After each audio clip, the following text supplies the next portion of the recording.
Hey everybody, it's me. And today we're going deep, very deep, to the hole that made the world shiver. Imagine you're a scientist. You have all the right equipment, the best training, and the most advanced technology at your fingertips. Now imagine you are staring at the deepest hole you or anyone else has ever dug. Would you be excited? Scared? Curious? Well, a group of Soviet scientists were all of the above when in 1970 they started a project to drill deeper into the Earth than any human ever had before. In 1994, after 24 years of drilling and $2 million spent, they finally reached a depth of more than 12 kilometers. That's about as deep as Mount Everest is tall. At this point, they'd passed through the Earth's crust and were well on their way into the mantle. Temperatures reached 356 degrees Fahrenheit, hot enough to crack rocks and fry any equipment in sight. So with every new drill bit, the scientists hoped to get just a little further before being forced to stop due to the intense heat. But their biggest worry wasn't the heat. In fact, despite all the scientific progress made in the 20th century, one thing remained a terrifying mystery.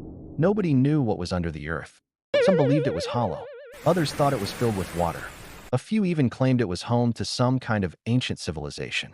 But no one could say for sure. And while the scientists drilling the deepest hole ever may not have been able to provide answers, they did find something that made them question everything they thought they knew about the planet we call home. While drilling deeper and deeper, reports surfaced of strange noises coming from the hole. Groans, roars, even screams. It was as if voices were trapped inside the Earth itself and were now reaching out to those who dared disturb their slumber. At first, scientists dismissed these sounds as nothing more than seismic shifts caused by the drilling. After all, when you remove rock that's been compressed for millions of years, it's bound to cause some serious rumbling. Plus, they were equipped to listen. A special device called a geophone was lowered into the borehole to detect any unusual vibrations. But as the drilling continued and the hole got deeper, the sounds grew louder and more frequent. One scientist later recalled, "It was like someone was tapping on the drill with a hammer. We couldn't understand what it was. It seemed almost intelligent." By the time the borehole reached its maximum depth, the noise was so loud that it could be heard all throughout the small town nearby. People described it as a constant roar, like a jet engine revving up, only much louder.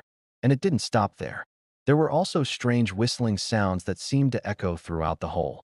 Some said it sounded like the wind, but others argued that there shouldn't have been any air for the wind to travel through. Then came the screams, which scientists struggled to explain. Were they animal? Human? Had they disturbed some kind of creature that lived deep beneath the surface? As if to confirm their worst fears,